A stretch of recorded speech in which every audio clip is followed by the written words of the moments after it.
Okay, we're gonna try this again. So I think there's another way for us to figure this out. So hopefully we're gonna have a conversation today here with Ferments by Norah. She's gonna talk to us a little bit about her experiences with fermentation, and if we can figure out how to get her to join. So I think we're gonna get this figured out though. So we're not gonna give up, that's for sure. But I am here on this cold, snowy day, and I am going to see if I'm wondering if my slow connection isn't a bit of the problem. But Norah, if you're here, can you go ahead and maybe type a message into the conversation box? Because I think that's another way that I can add you to this conversation. So let's see. All right.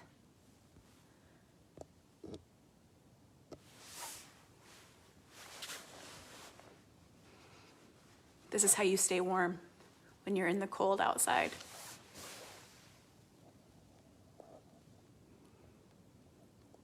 All right. I love technology. It is awesome, especially when you're out on the farm.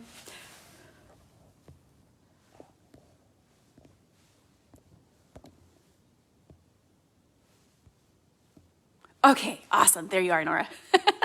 All right, darn it. So what is kind of weird, Norah, is that I am not able to, so I should be able to select you as a guest and invite you to join, but it's not letting me do that for some reason.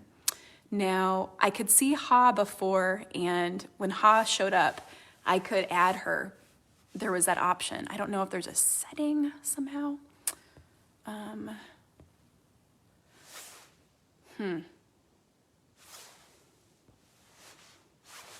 But I don't see that setting option. Okay.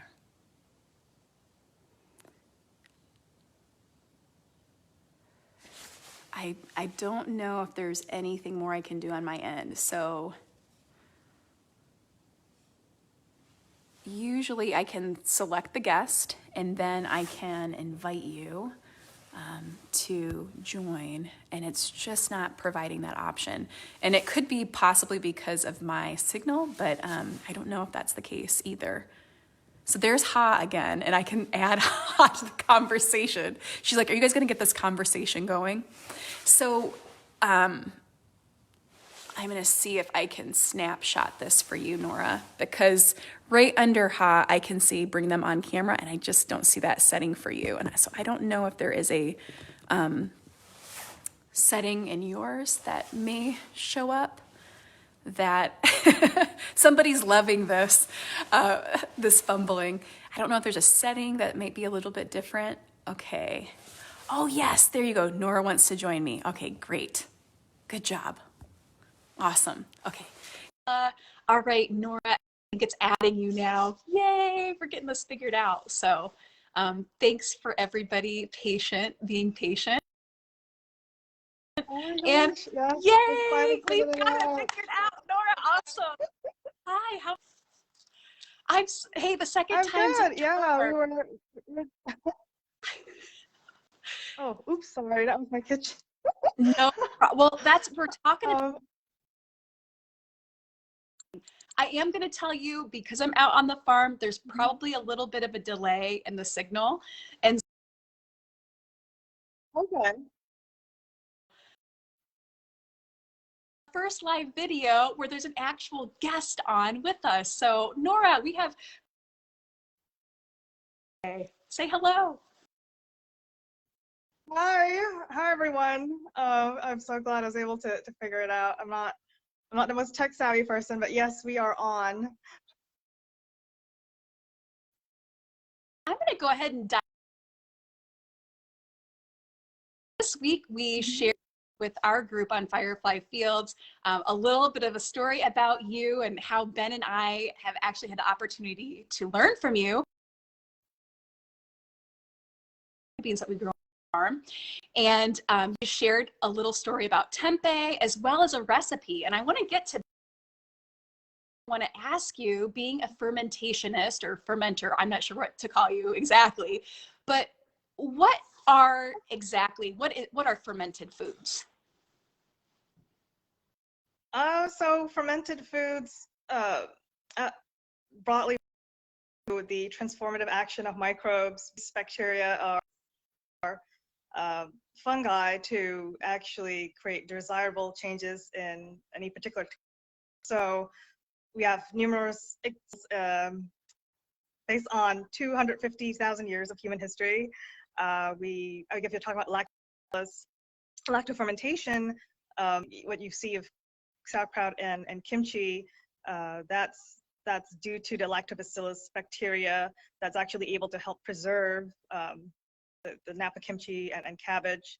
And so that's definitely something that's been utilized by humans as a preservation technique to increase longevity of cabbage, different kinds of cabbage. But with tempeh, that's a mold-based fermentation, and so the molds in general actually help to break down, or they actually produce enzymes that help to break down proteins into smaller amino acids. Not to get too geeky, but it actually helps create that umami flavor, and that's not in tempeh. Our soybeans are actually, and you also see that with miso. That's actually made by fermenting mashed soybeans with koji, which Aspergillus oryzae, which is another mold that's quite similar to the rhizopus that's used for tempeh. So, Wow. there's so many examples of fermented foods in human history, and so that's basically some of the benefits of fermented food. So in terms of longevity and their flavor profile, a lot of improvement. So keep on fermenting. That's right. Well, and it's interesting. So growing up on the farm, my mom always kept a really big garden, and so we always had and we put it in the cellar and we have it fresh for quite a bit into the winter. But we always had sauerkraut around. In fact, we always ate sauerkraut every New Year's Day. So that was probably the first fermented food I had ever ate before. And so I always enjoyed some of those flavors. I know not everybody loves sauerkraut, but I personally did. And so there are a lot of benefits to all these fermented foods. Benefits to fermented foods. So it started with tempeh. Tempeh was my gateway. It's kind of ironic because it's really one of the harder fermented foods to start with. It does take a little. There's so many multiple steps to making tempeh, as you know, based on your experience at the workshop. But yeah, I was very dissatisfied with the store-bought tempeh here in the U.S. The store-bought tempeh here is sold vacuum packed and vacuum seal, and they're actually pasteurized, so they don't get the nice white cottony mycelium that you would get with fresh tempeh. And I didn't realize that this would create issues with like the taste, and so it wasn't until I cooked the store-bought tempeh here, I'm like, I think this could be better. Like this has to taste like what I had in Singapore growing up, and so I decided to research on what I needed to actually use to get tempeh, so to make tempeh, and it was tempeh starter and soybeans and a little vinegar. And I'm like, oh, that's easy. And so that was how my journey started. And I think, when I was making it, I wasn't thinking, oh, I'm fermenting tempeh, I'm fermenting soybeans, but just the process of it, where you're inoculating the soybeans and the process of actually preparing them from the dry legume stage to the, and actually making sure they're cooked and everything. There's a lot of like TLC you have to incorporate, and seeing the transformation with my own eyes was just like, wow, I did this, I made this. And so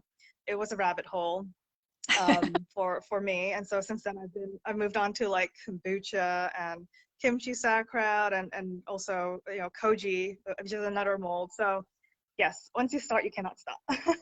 That's awesome. Well, I know for sure, you know, growing up in the Midwest, we were always surrounded by soybeans. We grew soybeans.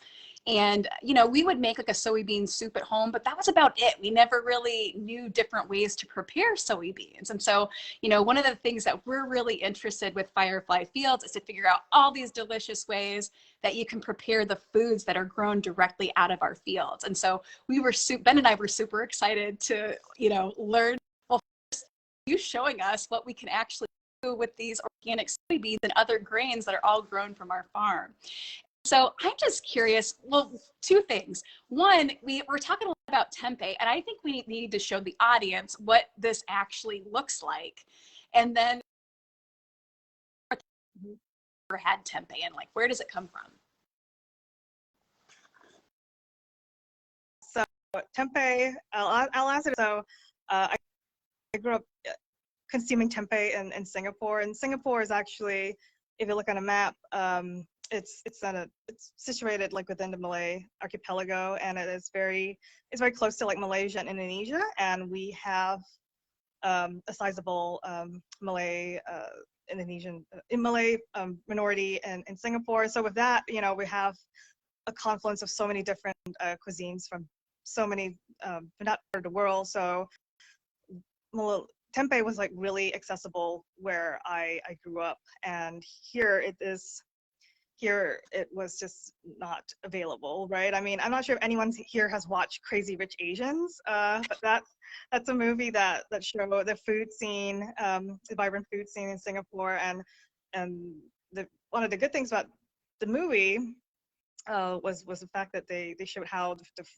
the street food stalls are situated. So you go up to a food stall, and they have like an array of dishes to choose from, for like the nasi padang Indonesian food stalls, and you would actually just point and order like whatever you wanted. And so I remember in college, at a Malay food stall, I wouldn't even ask for rice. I'm like, just give me more tempeh.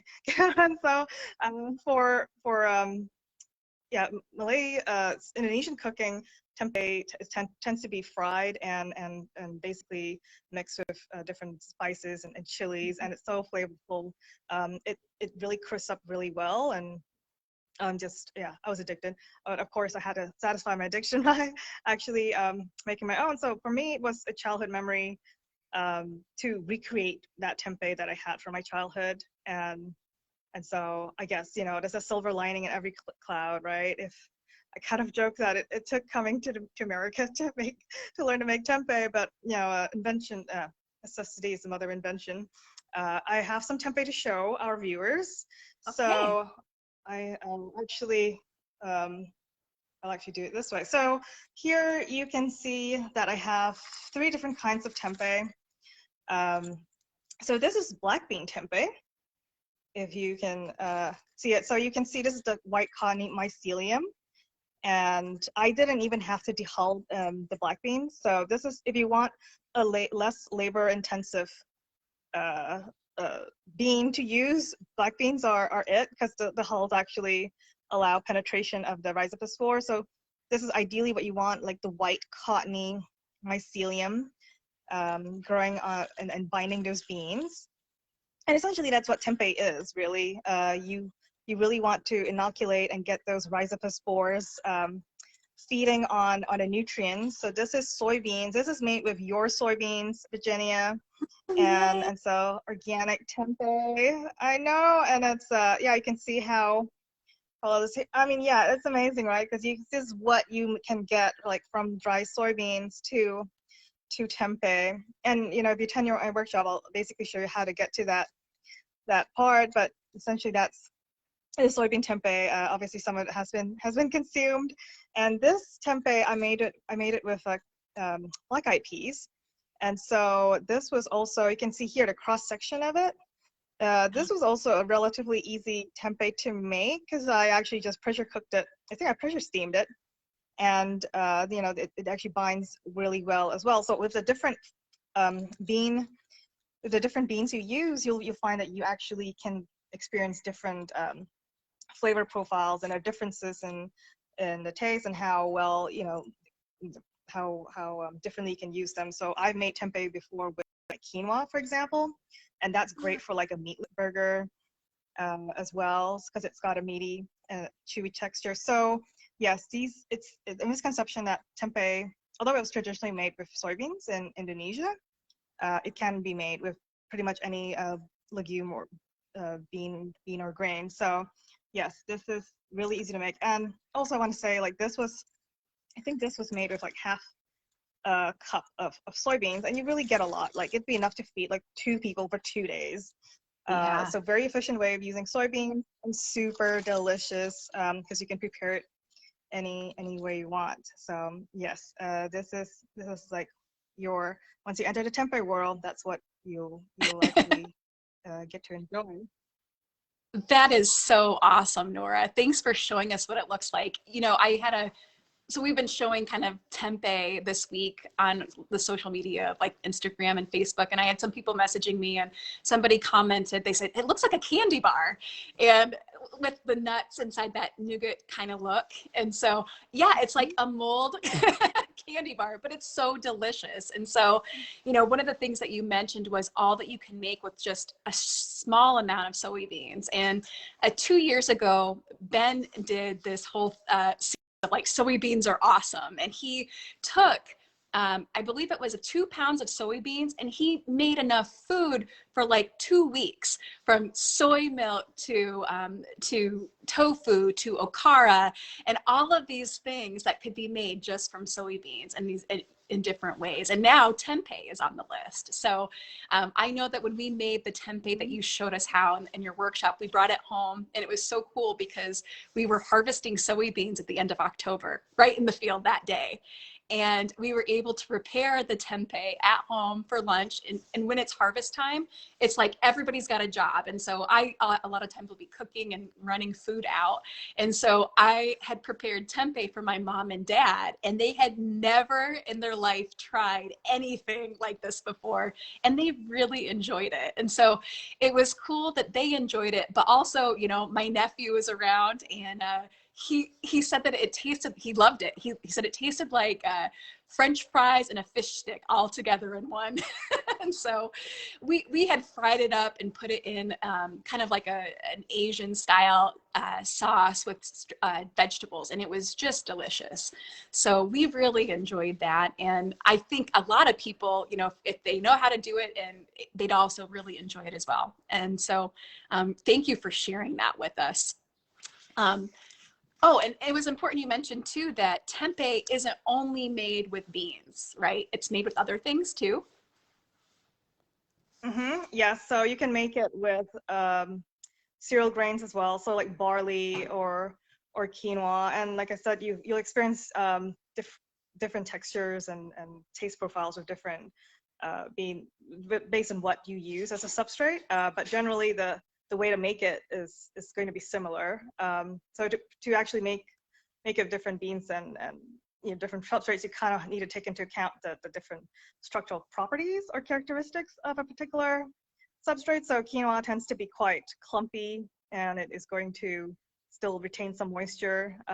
But as I'll explain in my workshop, you know, there are, you know, you'll know how to dry it and dry your substrate really well and all that. So yeah, essentially tempeh, like the sky's the limit. There is a movement now called the tempeh movement coming out of Indonesia, where they're really trying to demystify tempeh and get tempeh out there. It's like the cultural heritage of Indonesia, but you know, it's amazing to see it take off like in Europe and you know, beyond Asia here. And so I've just been overall with the support I've actually received from non-Asian workshop participants who actually want to learn how to make tempeh and use you know, something, use their substrates, whatever substrates they choose to make it. And that is really one of the things I emphasize about tempeh. It doesn't necessarily have to be with soy. If someone isn't into soy, you can also make it with chickpeas, or as I showed you, black peas or black-eyed peas. So yeah, essentially you make it what it is. That's awesome. And I can't wait to try it with our black beans and our wheat berries. So that is on my to-do list. And we're going to probably wrap this up here, Norah. And I just thank you so much for spending the time with us this morning. And I know that it's hard to find really good, fresh tempeh here in the US. And really, the best option I have ever had was actually making it at home. And so you can help people with learning how to make it at home with some of your workshops. So you have a couple workshops coming up, right? Next weekend? Oh yeah, so I have one, my next workshop will be on koji. So I mentioned miso. Miso is actually based on koji. So koji itself is a whole different mold. It's similar to rhizopus, but it has more applications in the sense that you can make shio koji, which is a condiment that is a fantastic meat tenderizer, and you can also make amazake just by mixing koji with cooked rice and water, and the koji actually breaks down the sugars in the rice. It's like a rice pudding without any sugar. Like it is Nice. unbelievable. But miso, I think, is one of the most well-known applications of koji. But really, like, it's amazing how when you combine koji with other ingredients like that, it also, you can actually have other applications. And so that's my next workshop on February 6th at, I think, 9 p.m. Eastern Standard Time.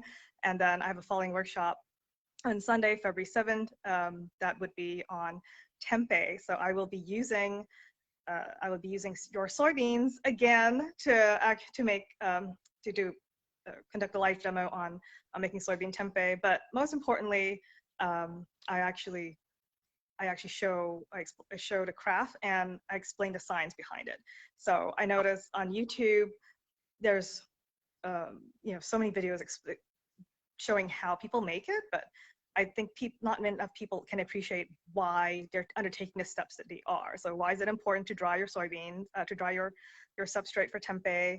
How exactly does the mycelium form? So my philosophy is that if you know the science, you could, that will inform your craft, and so it would be, like a one-stop shop for you to know everything about tempeh in 90 minutes.